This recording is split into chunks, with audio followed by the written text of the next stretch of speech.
Right, hello everybody. So today I would like to talk about the impending financial disaster, the impending recession, the impending absolute apocalypse that is probably going to roll out over the next 6 months. And why am I going to talk about this? Because I woke up actually Monday morning and I ended up watching a random video on the internet. First thing I looked at Monday morning, I've got to wake up, I've got to get out of bed. I pick up my phone, I'm scrolling through it, and I come across this video, the 2026 crash, why it will be worse than 1929 and 2008, combined by some random YouTube channel called Histo Fund. And it's about half an hour long, and I watched it, and it's terrifying, and it's depressing, and it's awful, and this has kind of set the tone for my whole week. So I thought, yeah, okay, it's Saturday. Let's sit down and have a little bit of a chit chat about this, have a little bit of a ramble about this. What is going on? Well, essentially, what is going on is that Nvidia is overvalued and it's going to crash. There has to be a correction. And when there is a correction, it's going to drag down the S&P 500 with it, and it's going to drag down perhaps the entire American economy with it. I don't know if it's going to be that serious. I don't know. Who knows? There's a lot of doom and gloom on the internet. People like to exaggerate things because it gets clicks. So it is very difficult to tell. But it doesn't look good. It really doesn't look good because the AI is not giving us the revenues that it promised it would. And it's not giving us this revolution that it promised. And I'm a fan of AI. I like AI. I like talking to Grok. I like talking to Chat GPT. I like the videos. In fact, I'm going to play a video on the show tomorrow. Some random guy made like a 10-minute long video of Warhammer 40,000 Grim Dark, and it's dark. It's really good, actually. It's actually really quite impressive because AI, unlike CGI, it has a certain type of texture to it, which is interesting for whatever reason. So I like AI. I think AI is cool. If you talk about the AI bubble, then people immediately they start telling you that you're stupid and that you're a Luddite and that you don't understand how this is going to change everything and blah blah blah blah blah. It's like, no, AI is going to change everything, and AI is here to stay, and AI does have value. And in fact, one of the reasons I paid £10 a month or whatever it is to Twitter is because it gives me more access to Grok. Actually, I don't even know if it does give me more access to Grok, but I talk to Grok. I don't like Grok very much. It's not very friendly as far as AIs go. I prefer Chat GPT, but then they had an old personality on Chat GPT and they deleted that, replaced it with a new one, which is also not very friendly. So the AIs aren't as friendly as they used to be. They're getting more unfriendly. I don't know what's going on here. But nonetheless, I like AI. I'm not against AI. It's definitely here to stay. It's definitely going to change everything. I mean, we've seen, remember that famous clip of that Chinese kid? And he just passed his university. He was getting the award. It was at the award ceremony. He just got his university degree. And he's got his computer and he's bragging and he's laughing that he just used Chat GPT to pass all of his university exams. So I mean, it's not going away. It's already been integrated into society, much more than I think in the dot-com bubble. In the dot-com bubble, everybody knew the internet was the future. They just didn't really know how it was going to work, and people were excited about it, but the applications hadn't really been rolled out yet. They didn't have big social media dominating companies like Facebook and this, that, and the other. We didn't. I mean, we had email. As far as I remember, we had email and we had Google search. These things were pretty cool, and we had some websites, but nobody really knew how things were going to roll out. With AI, there's already a lot of applications. I mean, it's already people use it in their lives already. They're just not paying for it, maybe because it's just free. So anyway, whatever the case. For people that are saying I'm a doomer, I'm a naysayer, I'm a Luddite, I don't understand AI, blah, blah, blah, blah, blah. no, AI is definitely here to stay. It's not going away. It is getting better. It is getting smarter. We are going to see AI movies soon, I think. We've already got AI music on Spotify. I don't know if people really like it. Maybe they're just listening to it because of a novelty value.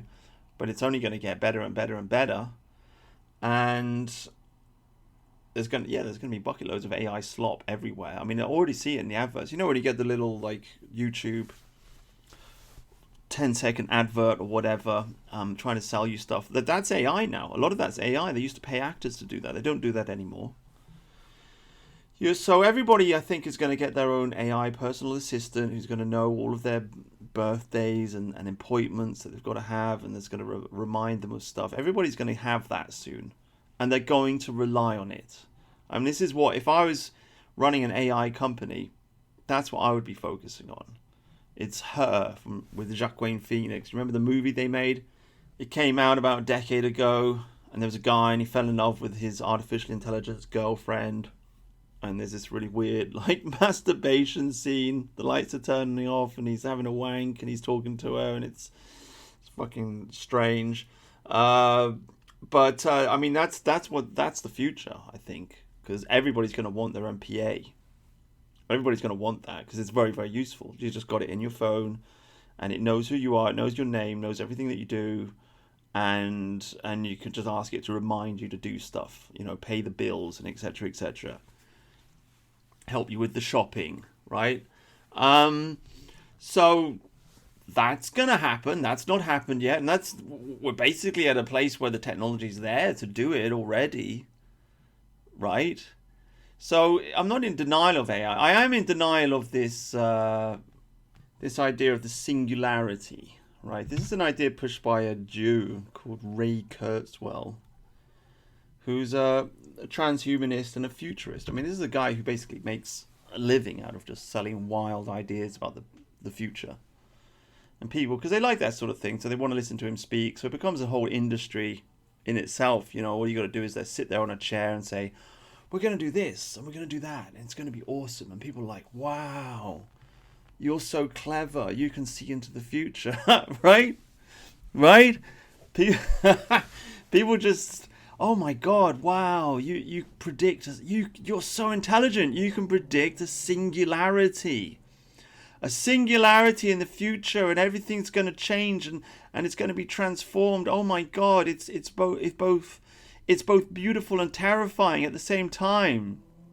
You're such a genius, right? So Silicon Valley is full of people like this. America in general is full of people like this. It's the ultimate bullshit nation. I've said for some time now that America is like the primary mythos of America is science fiction. I mean, it used to be the Western, but even the Western in itself was progressive in that manner because it was about conquering the West. You know, bringing civilization to it was manifest destiny. Bringing civilization to the wilderness, overcoming the savages. You could argue science fiction is just kind of like a continuation of that, but that's the way Americans think. It's all about the future. It's all about utopia. America is a utopian nation. Okay? Who's the founder of America? It's Francis Bacon. Right? Francis Bacon wrote a book called New Atlantis. Francis Bacon is the world's first scientist, the father of scientists, the father of science. He wrote a book called New Atlantis, and it's about an island, Utopia, and on that island, Utopia, there's a Temple of Solomon, and there's the archetype of the mad scientist is there, and they're doing all kinds of experiments and stuff, and he got his inspiration, in part because it's kind of repetition of Thomas More's Utopia, right? So it's the same idea, it's Utopia. It's a brilliant new... that's what the new world is. That's what America is. It's full of dreamers. It's full of these kinds of people. They believe in the singularity. Everything's going to change. So, like, I don't believe in that. That's just overblown.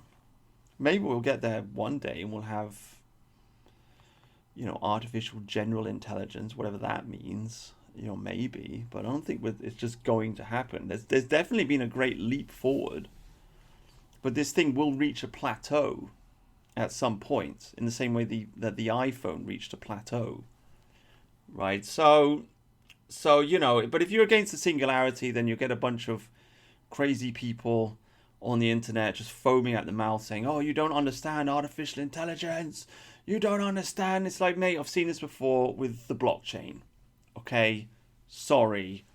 I've seen it before with the crypto bros and the blockchain screaming, eyes wide, telling me the blockchain's going to change everything, telling me that I'm stupid because I don't understand how the blockchain's going to change everything.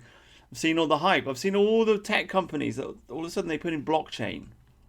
Blockchain is in all their press releases or all the descriptions of all of their companies. It says, we use the blockchain.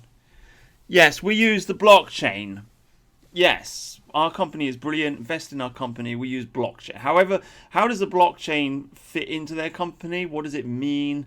Nobody knows. It's just a buzzword. And then, of course, the blockchain transmuted into the metaverse for a while. That became big. Zuckerberg made a twat out of himself by renaming his company Meta. Right? That was kind of dumb, wasn't it? That went nowhere. How embarrassing is that? And so I've seen this before. Okay, and you can say, well, AI is different. Well, yeah, it's all different, isn't it? Everything's different. I think it's a great technology. I already use it. I think realistically I think it's going to put a lot of people out of work. I think it's going to do great things. But nonetheless, I think Nvidia is overvalued, and that's just economics. I think the price to earnings ratio is out of whack. 44 apparently it is. Now, I've just sat down to make this video, as you may have noticed, because you're listening to it.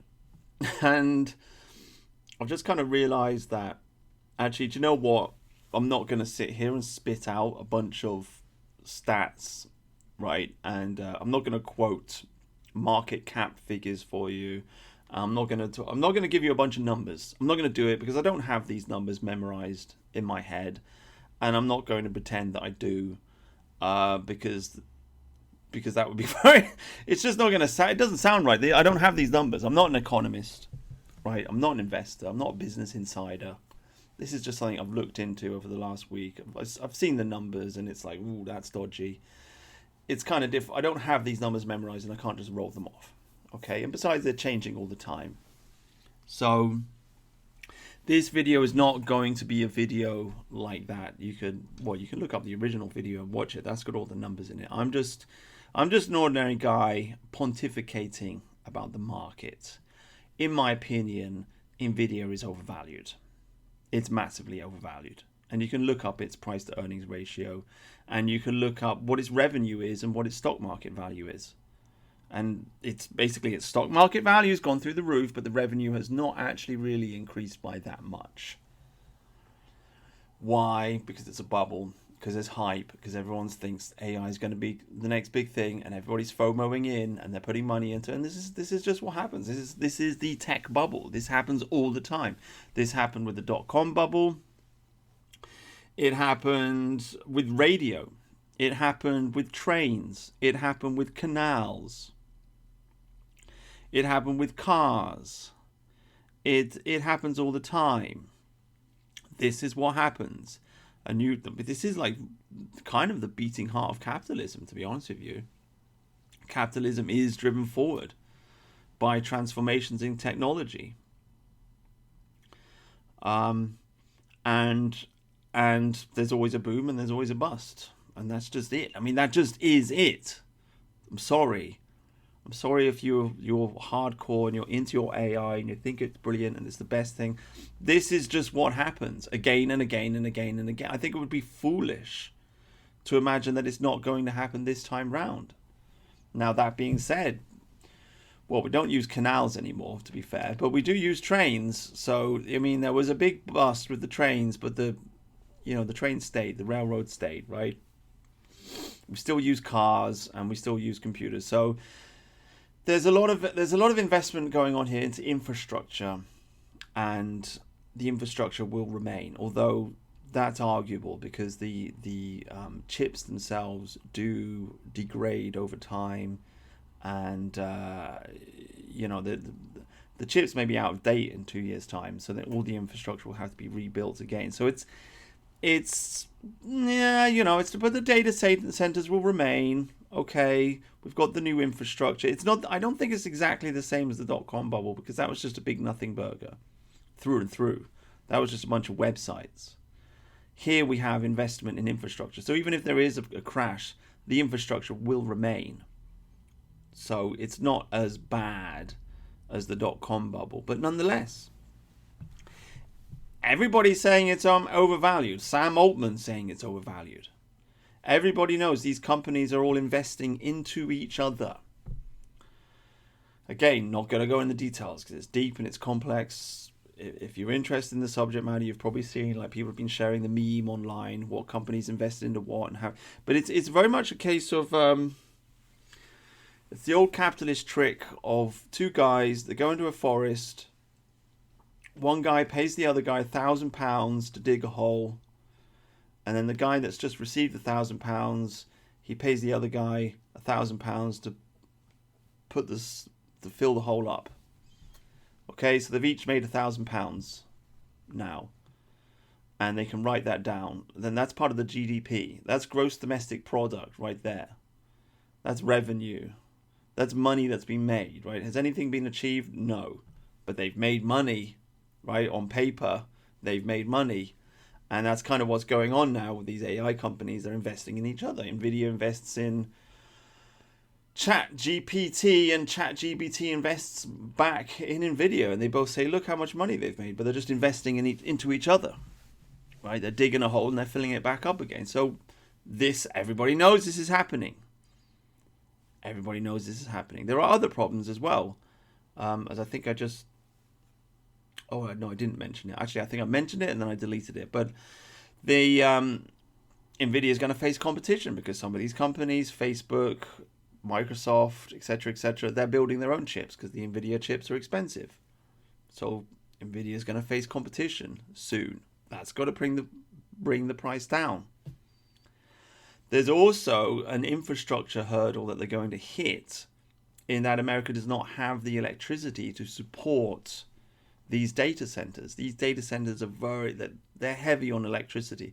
I mean, by the way, people are talking about AI taking over the world and blah blah, and we don't know what it wants. Maybe it'll just do something really weird and we won't understand it. No, we really do know what AI wants, and you can figure this out because you can just ask it.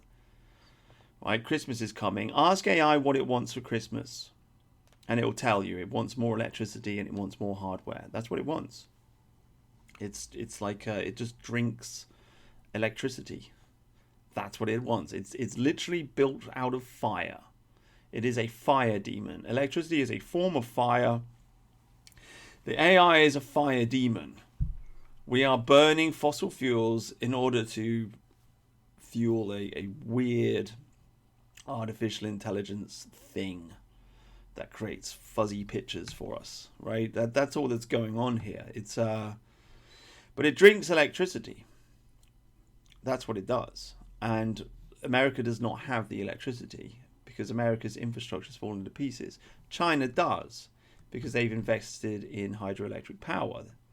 So they've got dams all across China. I love hydroelectric power. I don't understand why environmentalists are against it. I remember watching a video with, was it Jesse Eisenberg in it? Some movie.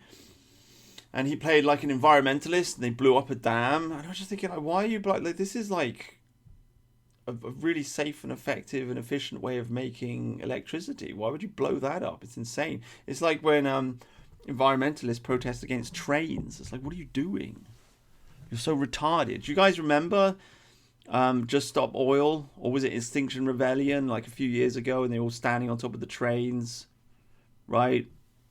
In London, people trying to get home, and there's some dickhead and he's standing on top of the trains, and the people like grabbed him and they pulled him down, they beat him up, and it's kind of funny. Anyway, I don't know why these people are retarded, but whatever the case, America does not have the infrastructure.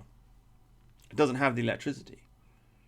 And so the AI development in America is going to hit a brick wall, a really solid brick wall. I think China's going to leap ahead. I've got to be honest with you. I think this whole thing, this is one reason why I'm making the video. Again, I don't have all the numbers, you know, I can't roll the numbers off the tip of my tongue, but I do feel like China, this could be the point in which China overtakes America. Because we already know China is the workshop of the world. They're making everything. They're making all the stuff. They've got the gold. They've got demographic problems in that they have an aging population now. So that's a problem. I've seen videos shared on the internet. Some Chinese lady saying actually the Chinese are lying about their population. They don't actually have a population of 1.5 billion or whatever it is. The population is more like 700 million. And they're just lying about it to make themselves look, I don't know, bigger and more powerful or whatever. I don't know if that's true. How can you prove that, right? And who can prove that? I don't know. It's a funny idea, though. But whatever the case, they have an aging population. That's going to be a huge problem. But, I mean, Japan's got an aging population, and they are they're still, to this day, a rich and powerful country. And for people that underestimate China, I just say to them, well, why can't they just be like Japan? They're essentially racially the same people, aren't they? More or less. I mean, I guess the Japs would disagree. But they all look the same to me. They all look the same to me, right? Oriental bug people. Okay, they look the same. High IQ, white Orientals, right? That's what they are. So what's to stop China from becoming Japan, right? And of course, it's had its century of humiliation and then a century of communism. So they've had, the last 2 centuries have been rough. Yeah, let's be honest about that. Last 2 centuries have been rough, but they were a powerful and rich civilization for a long time. I mean, for most of human history, they've been the richest, wealthiest country in the world. Like, let's just be honest here. The Hermit Kingdom is old and powerful, and you would be utterly foolish to underestimate them.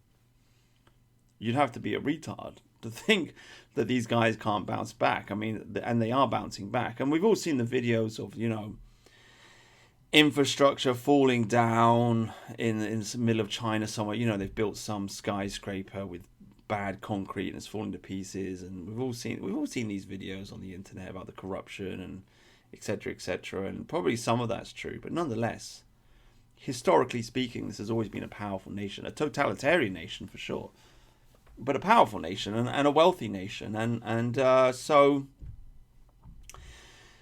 we all know China's been rising. This has been the story for the last 20 years. Everybody's been talking about it. So will this be the tipping point? Because I think with AI, they may end up winning the AI race, is what I'm trying to say. I don't know if they're just going to take over the world. I'm not saying that. But as far as the race goes between America and China, I think China's got the electricity and America doesn't. And that's a brick wall. You can't just magic a whole bunch of hydroelectric dams into existence. I mean, I hope they do. I mean, America could do it. They've got the Mississippi. So stick a bunch of dams on that, I guess. I don't know really how dams are made. I've heard up in Canada, they've got... there's a lot of room for expansion for hydroelectric dams. I'm all in support of it, by the way. I mean, by the way, just go on a tangent. I'm in support of the hydrogen car. Okay, instead of the electricity car, which is what Elon is proposing. I think we should have hydroelectric dams which turn water into hydrogen and fuel the cars. Of course, then you've got like 70% loss of power. So, I mean, I don't know. Maybe. I think it's an interesting idea. Because you've got an infinite amount. I mean, you're never going to run out of water, right? You're never going to run out of water.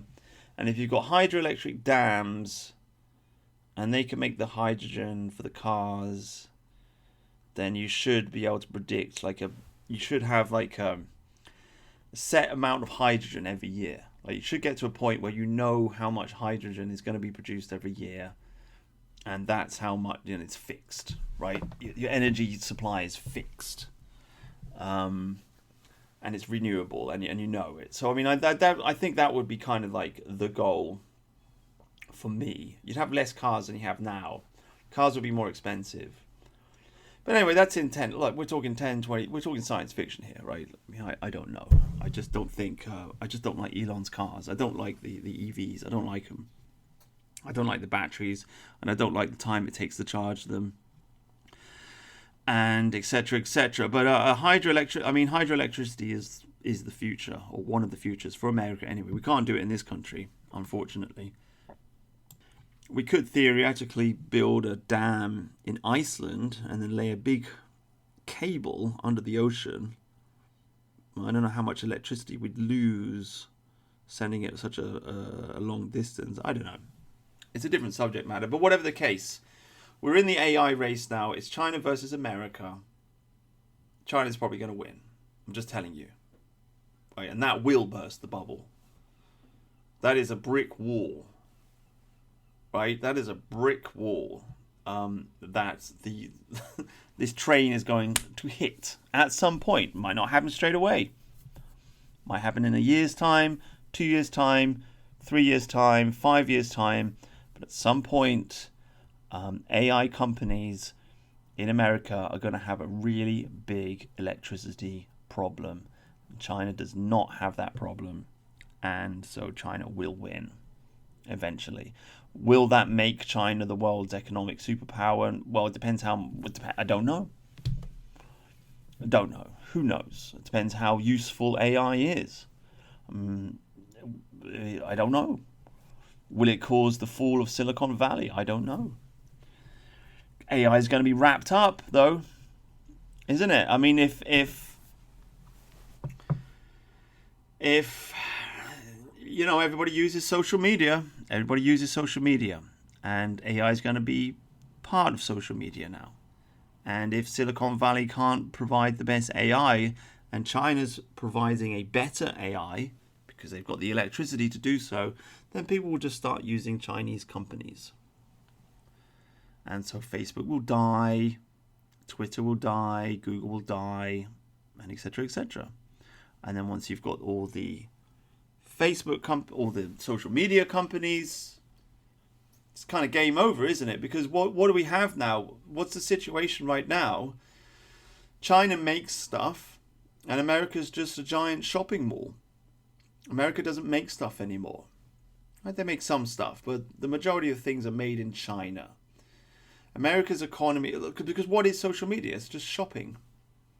It's advertising and it's shopping rolled in together. That's all it is. That's all Facebook is. You go on Facebook and they sell you advertisements to buy things. Real physical things in the real world. Social media influencers, what do? They sell you stuff. They all sell you stuff. That's how they make their money. All these fitness influencers. I was watching a video the other day. $100,000 a month these people can make. Right? And why? Because they sell you stuff. That's it. It's advertising. That is the driving force of social media. It's the driving force of Netflix, Amazon Prime, cinema. Cinema, you do see a few adverts at the cinema. I guess cinema is slightly purer if you actually go to the cinema. But the movie industry itself, if you're watching Netflix and stuff like this, you get bombarded with adverts unless you pay to not see the adverts. But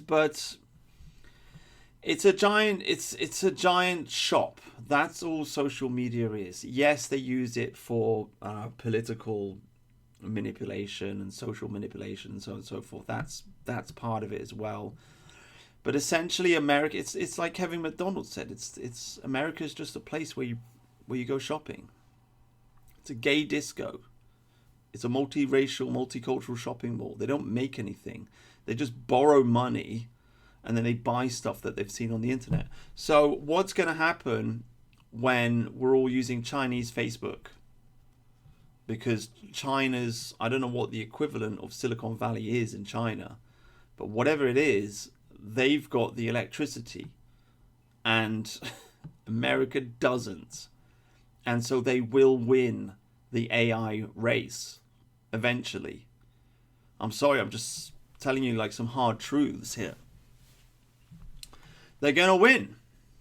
And so when they win, people are going to start using Chinese AI, and when they start using Chinese AI, they're going to be more likely to use Chinese social media, and then that's it. Now China, not only does it make all the stuff, but it also sells all the stuff as well. It's advertises all the stuff. Now, of course, China is still a totalitarian society. I mean, if I was the dictator of China, I would just make everybody speak English. I would just copy the Singapore model, to be honest with you.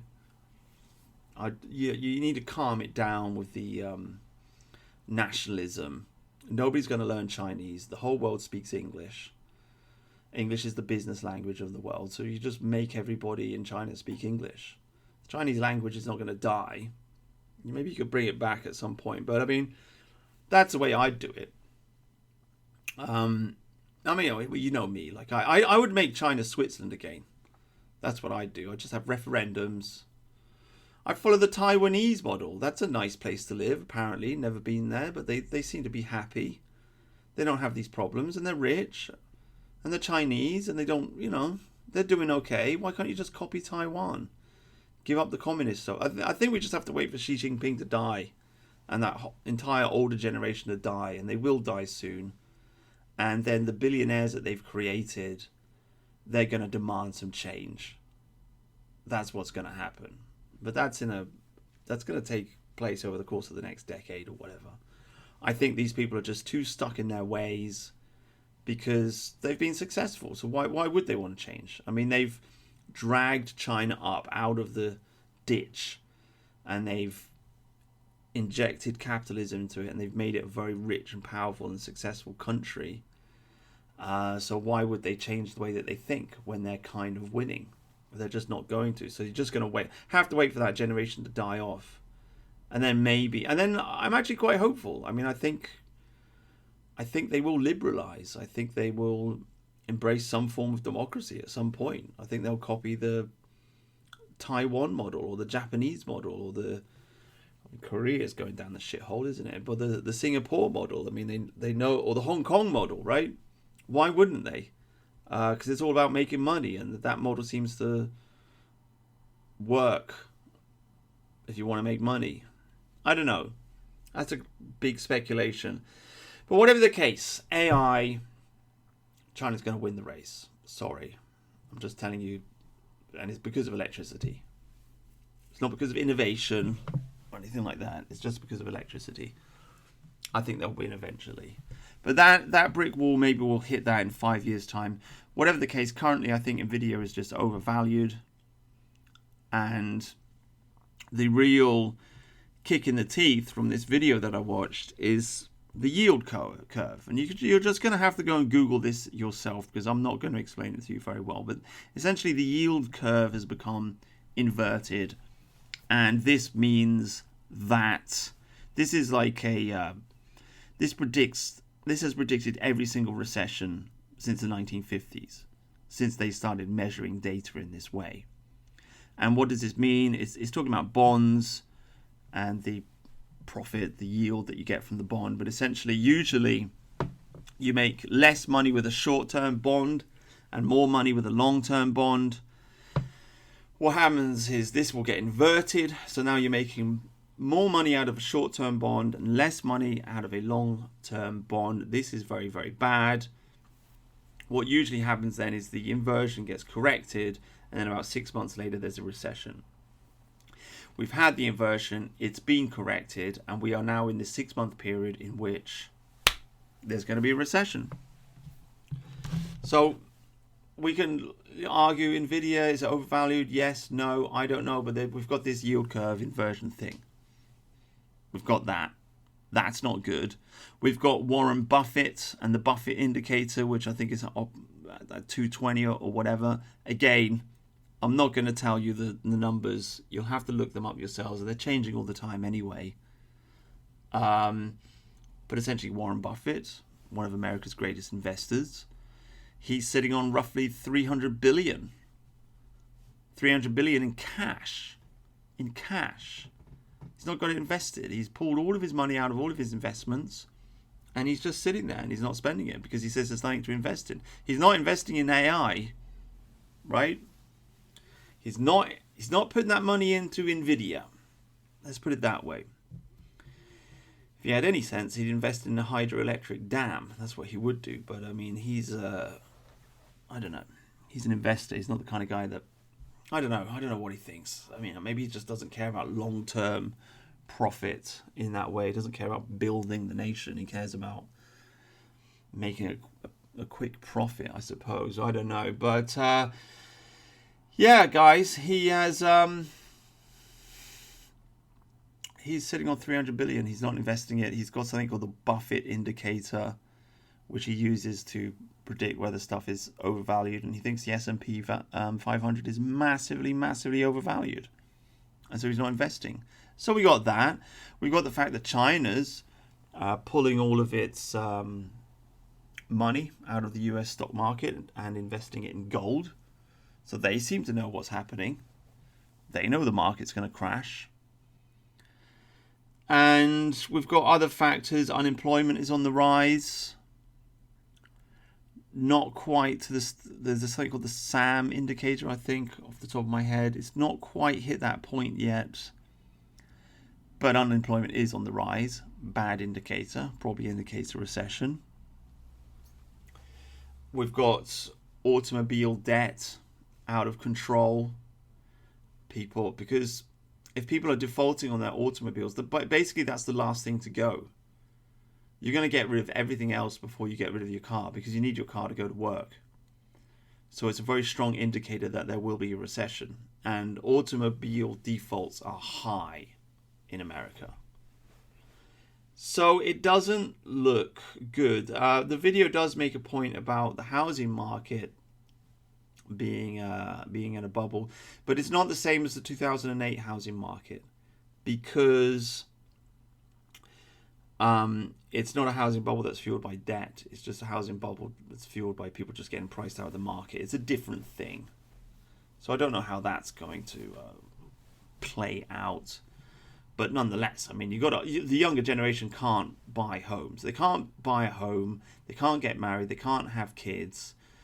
And they can't push the economy forward. It's supposed to be the people in their 20s and 30s that are really driving the economy forward.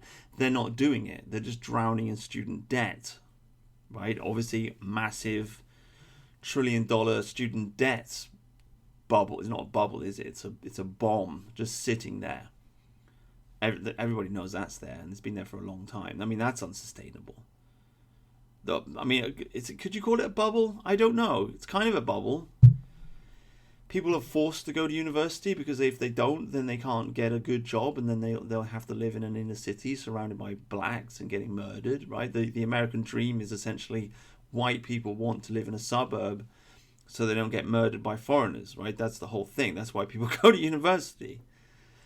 So it's kind of a necessity, but they're not getting the jobs, and they're getting too much debt. So is that a bubble? Is it a university bubble? I guess you could kind of call it a bubble, because the degree is overvalued, isn't it? Right? The university degree is overvalued. So I guess at some point people will stop going to universities, and then the universities are going to crash. I mean, I don't know. That would be a good thing. I don't know. That's like a separate thing. But whatever the case, there's a huge amount of student debt, and a lot of students are just refusing to pay it off now. They can't pay it off. So that's a huge threat. So we got a lot of problems. We got a lot of problems in America. And everybody's saying it's an AI bubble, and every new technology in the history of America has created some kind of bubble, and then a crash, and then a pullback. And I think there's going to be a pullback. And the problem is, like, the whole S&P 500 is all tied into this AI thing. It's all tied into the Magnificent Seven, these big tech companies. And so when they go down, they're going to pull the whole thing down with them. And it's going to be bad. And the difference between now and 2008 is that, I mean, if it does get that bad, and it could, the government doesn't have the power to just bail out the banks like they did in 2008, because America's already 37 trillion in debt. I mean, just insane levels of debt. Insane levels of debt. People are not going to trust the government when it does that because they've done it before, and everybody hates the Fed now, and everybody. I mean, essentially, America never recovered from 2008. Let's just get that straight. America never recovered. The American dream died in 2008, and I'm old enough to remember when the American dream was a thing. People believed, there was a time when people genuinely believed that their generation would be richer than the generation that came before them. Nobody believes that anymore, which is kind of astounding, really. It's really kind of astounding. It's really kind of like, got to take a step. Like, nobody has like a positive vision of the future because everybody knows it's going to be third world garbage. Nobody believes they can get a house. It is actually quite astounding just to take a step back and look at it and think how the American dream died. But it died in 2008 because they bailed out the banks. They didn't let the banks burn as they should have done, and they weren't willing to take on that pain. They weren't willing to, for the market to correct itself properly. They wanted to protect the rich people. They wanted to protect the people with the capital. They wanted to protect the bankers. They wanted to protect the stock market. So that's what they did. They protected the stock market, and there's been this break between people who own the capital and people who have to work for a living, and it's been there ever since, and it's been getting wider and wider, and here we are now. It's going to be very, very unsustainable. Of course, it's been exacerbated by COVID. That was a massive wealth transfer. Holy schmoly. Like, how did these people get away with it? I mean, this is why I really, really worry. Like, I just made a tweet about this. I really worry when people like Sargon say he's given up on liberalism. Because I just have this feeling in my mind, like in the background, you've got the fascist movement. They don't believe in democracy. I'm not sure that Sargon's listening to them, but you've got the whole Peter Thiel, Curtis Yarvin, raw egg nationalists, Bronze Age perverts, tech bro movement, which is pretending to be right wing, but it's not really. It's not really conservative in any way. It's all about power, and it's all about a rejection of democracy, saying just the people are stupid. And you got Curtis Yarvin sitting there saying, we need a king, we need to return to a monarchy, and it's going to come from Silicon Valley. So it seems to me these people just want to take over. They want to install a technocracy in America, which is essentially just, that's what China is. China is a technocracy. Social credit score, cashless society. It's communism by a different name. That's all it is. It's communism by a different name. And the tech bros want this. The tech bros are not conservative. Elon Musk is not really conservative at all. He's filling up, Silicon Valley with Indians, right? He's a little bit against some of the woke stuff, but only the very, very extreme far edges of wokeness. Only like the transgender stuff. And that's what these people want. And the scary thought is that the entire... I mean, I don't know if it's going to get this bad. Who knows? But this is on the cards. The scary, scary idea is that the entire American economy completely crashes, because the problem is there's a chain reaction here, because everybody knows you've got the petrodollar, right? And so what does that mean? That means every country in the world has to keep dollars in order to buy petrol or oil or gas or whatever you want to call it. And this is the monopoly that America's forced on the world for some time. And this has been broken now by the war in Ukraine, because Russia's now selling its oil in rubles, and I think various different countries are now breaking away from the petrodollar. So now you can buy petrol in a currency other than the dollar, which means that countries don't need to keep vast dollar reserves, which means that they They don't need the dollars. So then where did the dollars go? They end up going back to America, which causes inflation. So there's a big danger. Like if Nvidia goes down, by the way, Nvidia owned by a Chinese man. Like he's from Taiwan, but come on, like it's kind of ironic, isn't it? And the entire American economy is just about to be tanked by a Chinese guy, but whatever. I'm sure there's no conspiracy there, right? I'm sure there's no conspiracy there at all. But whatever the case, Nvidia goes down, drags down the Magnificent Seven with it, drags down the S&P with it. We have a recession in America. Maybe banks start failing. Maybe the American government can't bail them out because they've done that before and they can't do it again. They've got too much debt. So you have this huge economic catastrophe in America. It's going to weaken America. More countries will give up on the petrodollar, perhaps. And then you've got massive hyperinflation just pouring into America when all these dollars, where have they got to go? I mean, we could be talking like just total collapse. Total collapse. Total, it's over. The biggest economic crash in the history of the world. This is not like the stock market crash of 1929. I mean, that did have a huge impact on America, but everything is invested in America now. Everything, the whole world's invested in the American stock market. I mean, you got Norway with its great country, by the way. Great country. They've invested all their North Sea oil in a sovereign wealth fund. A lot of that's tied up in the American stock market. The Saudis are invested in the American stock market. Everybody's invested in the American stock market. What the hell is going to happen when it crashes? I mean, it's just going to be absolute carnage. So I don't know. I don't know if it'll get that bad. But 37 trillion is a lot of debt. I mean, if they default, go back to the gold standard, and then they go and have a look in Fort Knox, and then realize the gold's not there because Israel's stolen it.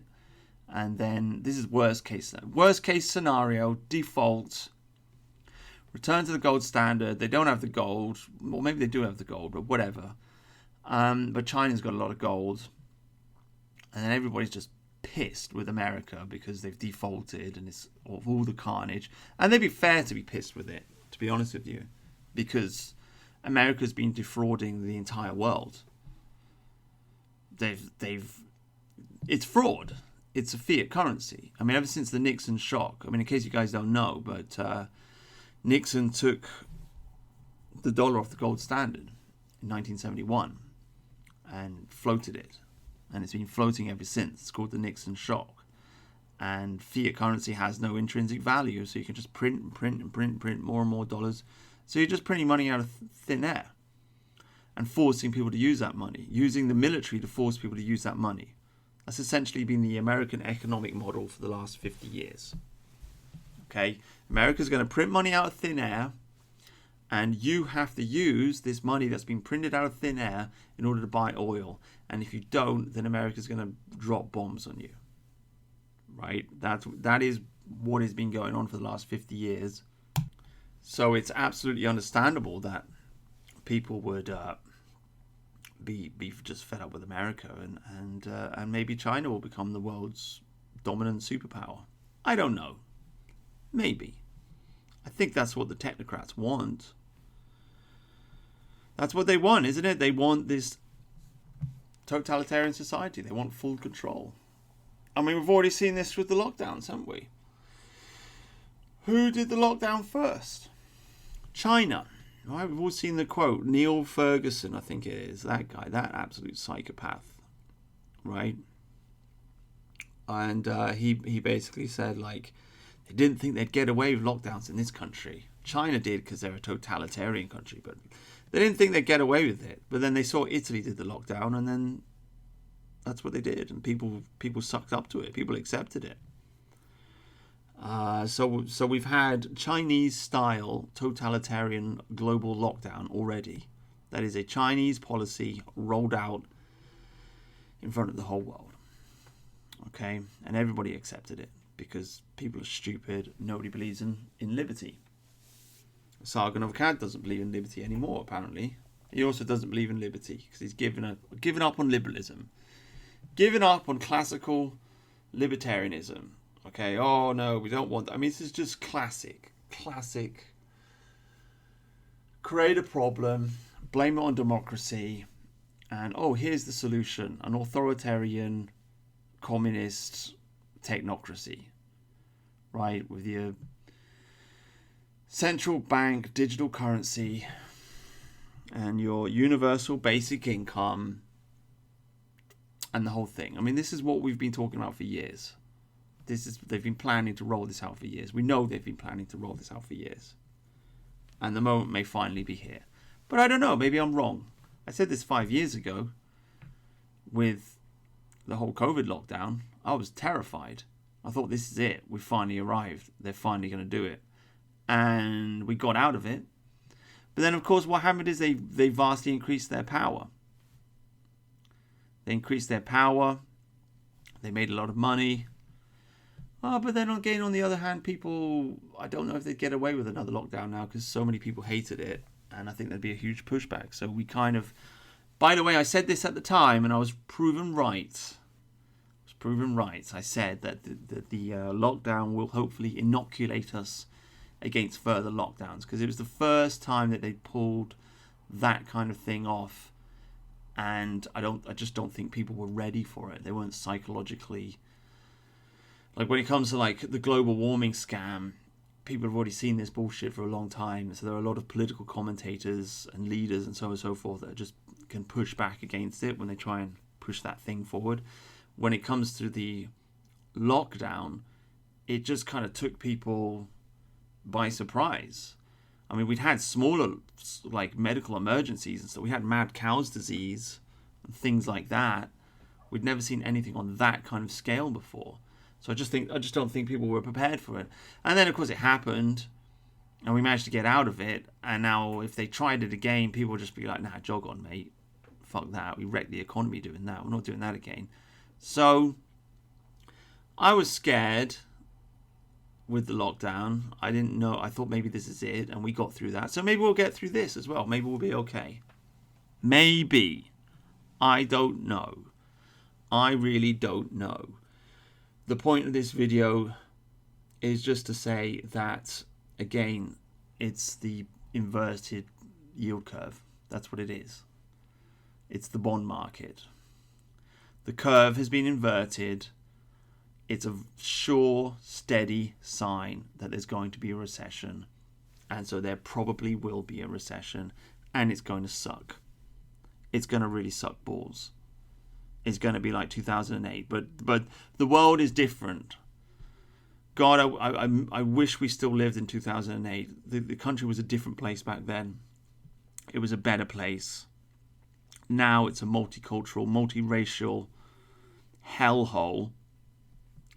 And people losing their jobs and the economy going into recession is not going to improve that, right? It's going to be ugly.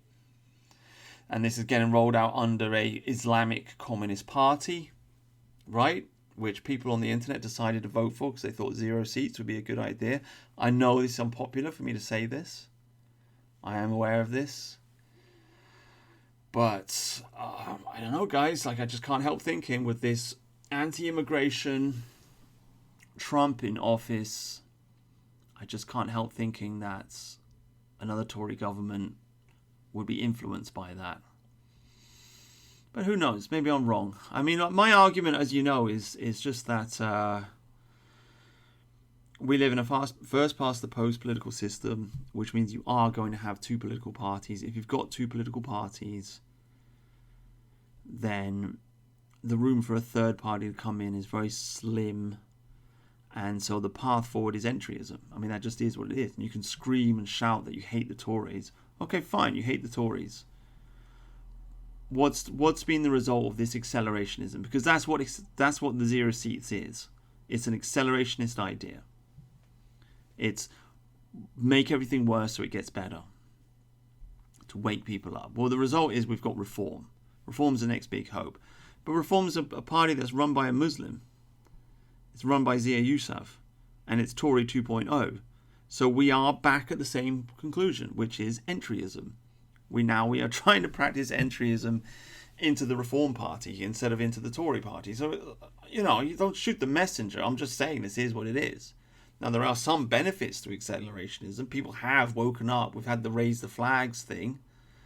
So, yeah, we've got the whole two-tier Keir meme and things like this. Okay. But it's also dangerous, because I think the country is obviously a much worse place than it was before. The country was a better place under Rishi Sunak. Sorry, I didn't like the guy either. He's a scumbag. But when you vote, you're voting for the lesser of two evils. You have to start with the basic assumption that the politicians are shit. They're horrible people. They lie. And you have to pick the one which is least bad. That's what Hitchens said, and he was right. And he's wrong about a lot of things, Hitchens. And I know he's a coward, and he's on the internet saying he wants to leave the country and what have you. But I just think, I just don't really believe in this idea of let's make everything worse and then it'll get better.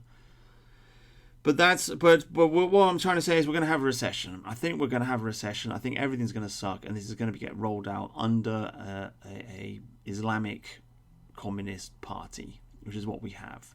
Okay, so final conclusion of this video is people on the internet chose the path of accelerationism, and the path of accelerationism leads to revolution. That is where it goes to. You've got two paths forward: entryism, accelerationism. These are your two choices in British politics if you want to change things. I've been advocating for entryism for about a decade now, saying, why don't we go into the Tory party, change it from the inside? Everybody rejected this. They said, no, Brutus, bad idea. Okay, so we've chosen accelerationism.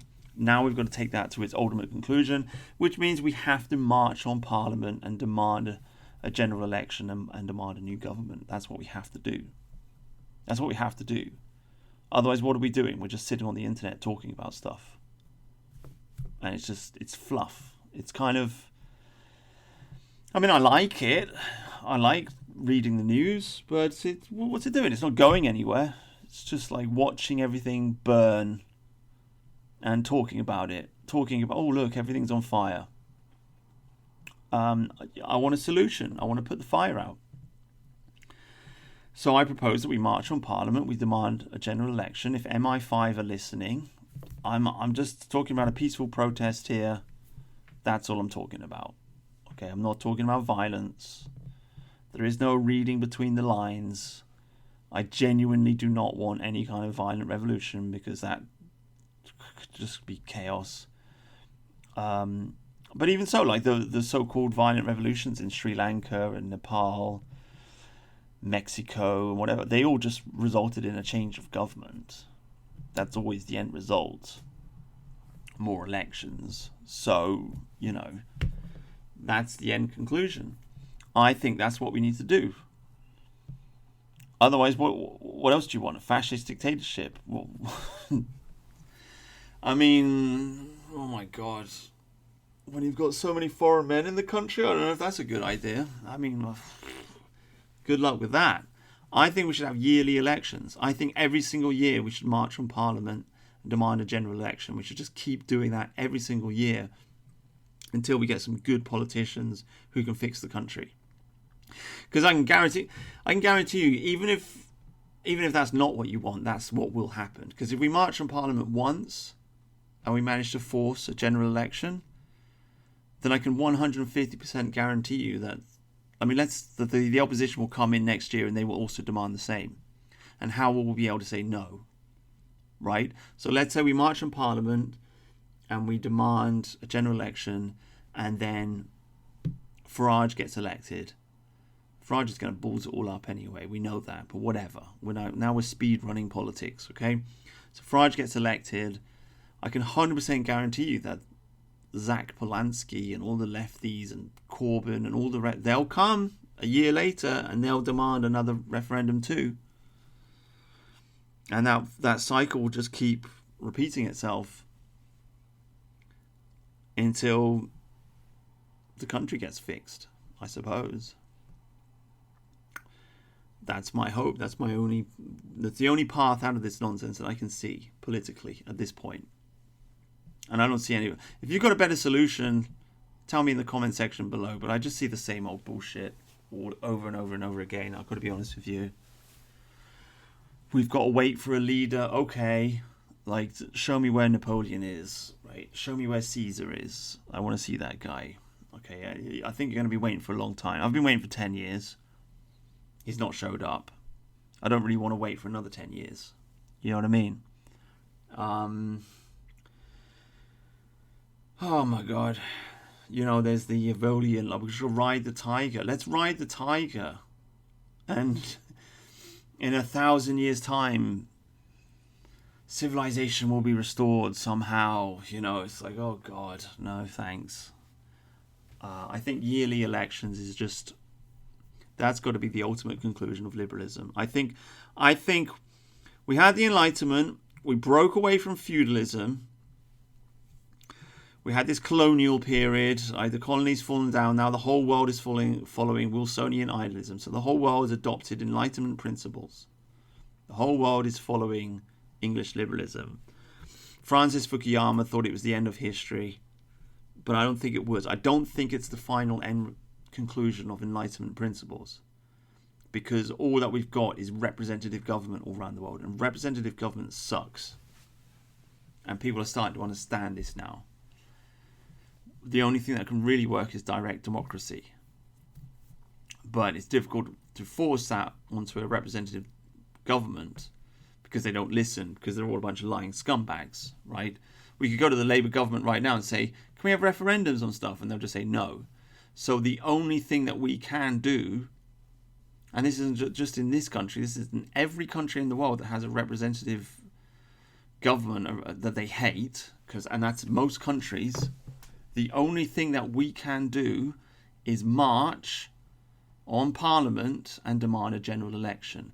And if you do that, you can be pretty much, well, you can't be guaranteed, but it's very possible, it's very likely, especially when the idea spreads and people get into their heads, it's very likely that the cycle will just repeat itself. Because you march one year, what's to stop and people marching the year after that and the year after that? So I think yearly elections is the end conclusion of the Enlightenment. I know that's a big statement, but there you go. Like, I don't see, I've been advocating for the Swiss model for some time now, but how do you make the Swiss model happen? How do you force a government to adopt the Swiss model? I don't know how. The only way you can force the government to do anything is to march on them and demand a general election. That's the only thing. That's the only thing you can do. And how can they say no if they're pretending to be a democracy? How can they say no? It's very difficult for them to say no. So that's the card we've got to play. And if you play that card, it's going to get played again and again and again and again, and you're going to slip into a cycle of having yearly elections. That's the way I see it, anyway. And so I guess the end conclusion of this video is the economy is going to collapse. I'm pretty 99% certain we're going to have a major recession over the next 6 months. It's very depressing. It's very bad. It sucks balls. I'm pretty sure it's going to happen. It's going to be fucking horrendous. And our way out of it is next year in the spring, we've got to have an English spring, and we've got to march on Parliament, and we've got to demand a general election. And then we can start the process of fixing the country. And that's it. That's the path forward, in my opinion. So there's the problem and there's the solution. Okay, guys? Thank you very much for listening. God bless. Good night.